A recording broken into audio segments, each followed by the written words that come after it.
നമസ്കാരം. അമേരിക്കയുടെയും ഇസ്രായേലിന്റെയും സംയുക്ത വ്യോമാക്രമണത്തിൽ കൊല്ലപ്പെട്ട ഇറാന്റെ മുൻ പരമോന്നത നേതാവ് ആയത്തുള്ള അലി ഖമേനിയുടെ ശവസംസ്കാര ചടങ്ങുകളിൽ പങ്കെടുക്കണമെന്ന പുതിയ സുപ്രീം ലീഡർ മൊജ്തബ ഖമേനിയുടെ ആവശ്യം ഇറാനിയൻ സുരക്ഷാ ഉദ്യോഗസ്ഥർ കർശനമായി നിരസിച്ചതായി റിപ്പോർട്ട്. ജൂലൈ 9 മഷഹദിൽ നടക്കുന്ന പിതാവിന്റെ ഖബറടക്ക ചടങ്ങുകളിൽ നേരിട്ടെത്തി അന്ത്യകർമ്മങ്ങൾ നിർവഹിക്കാൻ മൊജ്തബ ഖമേനി ആഗ്രഹം പ്രകടിപ്പിച്ചിരുന്നു. എന്നാൽ ഒളിത്താവളത്തിൽ നിന്നും പുറത്തു വന്നാൽ ഇസ്രായേൽ സൈന്യമോ അവരുടെ ചാര സംഘടനയായ മൊസാദോ മൊജ്തബയെ വധിക്കാനോ അല്ലെങ്കിൽ അദ്ദേഹത്തെ പിന്തുടർന്ന് ഒളിത്താവളം കണ്ടെത്താനോ സാധ്യതയുണ്ടെന്ന കടുത്ത ഭയത്താലാണ് സുരക്ഷാ വിഭാഗം ഇതിന് അനുമതി നൽകാത്തത്. പ്രശസ്ത അന്താരാഷ്ട്ര മാധ്യമമായ ന്യൂയോർക്ക് ടൈംസ് ആണ് ശനിയാഴ്ച പുറത്തുവിട്ട റിപ്പോർട്ടിൽ ഈ ഞെട്ടിക്കുന്ന വിവരങ്ങൾ വെളിപ്പെടുത്തിയിരിക്കുന്നത്.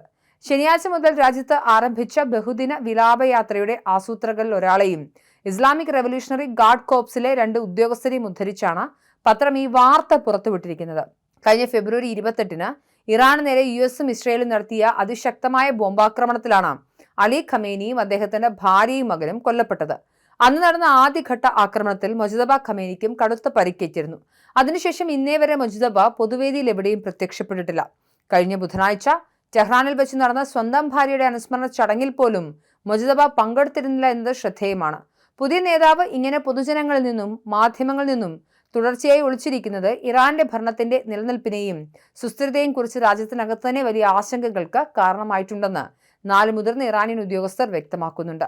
അമേരിക്കയുമായി സമാധാന ചർച്ചകൾ നടത്തുന്നതിന് അനുമതി നൽകിക്കൊണ്ട് മൊജ്തബ ഖമേനിയുടെ പേരിൽ ഒരു രേഖാമൂലമുള്ള പ്രസ്താവന പുറത്തു വന്നിട്ടുണ്ടെങ്കിലും ഇറാനിലെ തീവ്ര യാഥാസ്ഥിതികവാദികൾ ഇത് പൂർണ്ണമായും വിശ്വാസത്തിലെടുക്കാൻ തയ്യാറായിട്ടില്ല. പുതിയ നേതാവ് നേരിട്ട് പൊതുവേദിയിൽ പ്രത്യക്ഷപ്പെടുകയോ അല്ലെങ്കിൽ അദ്ദേഹത്തിന്റെ ശബ്ദരേഖ പുറത്തുവിടുകയോ ചെയ്യാതെ യുഎസുമായുള്ള യാതൊരുവിധ നയതന്ത്ര ചർച്ചകളെയും പിന്തുണയ്ക്കില്ലെന്നാണ് ഇവരുടെ കടുത്ത നിലപാട്. അമേരിക്കയുമായി ചർച്ച നടത്തുന്ന ഇറാനിയൻ നയതന്ത്രജ്ഞരെ വിചാരണ ചെയ്യണമെന്നും അവർക്ക് വധശിക്ഷ നൽകണമെന്നുമാണ് നിലവിൽ ഇറാനിലെ തീവ്രവാദികൾ ആവശ്യപ്പെടുന്നത്. ഇറാന്റെ യാഥാസ്ഥിതിക ചേരിയിലെ പ്രായോഗികവാദികളായ വിഭാഗത്തിൽപ്പെട്ടവരാണ് ഈ നയതന്ത്രജ്ഞർ. അതേസമയം ഒളിവിൽ കഴിയുന്ന മൊജ്തബ ഖമേനിയെ തങ്ങളുടെ പക്ഷത്തേക്ക് ചേർക്കാനായി തീവ്രവാദികളും പ്രായോഗികവാദികളും തമ്മിൽ ഇറാനിൽ വലിയൊരു ആഭ്യന്തര അധികാര തർക്കമാണ് ഇപ്പോൾ നടക്കുന്നത്. നിലവിൽ ഇറാനിൽ പ്രസിഡന്റ് മസൂദ് പെസഷ്കിയാനും പാർലമെന്റ് സ്പീക്കർ മുഹമ്മദ് ബാഗർ ഗാലിബാവും ഉൾപ്പെടുന്ന പ്രായോഗികവാദികളുടെ ചേരിക്കാണ് മുൻതൂക്കമുള്ളത്. ഇറാന്റെ തകർന്നടിഞ്ഞ സാമ്പത്തിക പ്രതിസന്ധിക്ക് പരിഹാരം കാണുന്നതിനായി അമേരിക്കയുമായി ചർച്ചകൾക്കിറങ്ങാൻ മൊജ്തബ ഖമേനിയെ സമ്മതിപ്പിച്ചതും ഈ വിഭാഗമാണ്. വിലാപയാത്രയ്ക്ക് ശേഷം പുതിയ സുപ്രീം ലീഡർ മൊജ്തബ നടത്തുന്ന നിർണായകമായ ഔദ്യോഗിക നിയമനങ്ങൾ ഏത് ചേരിക്ക് അനുകൂലമായിരിക്കുമെന്നാണ് ഇപ്പോൾ രാജ്യം ഉറ്റുനോക്കുന്നത്.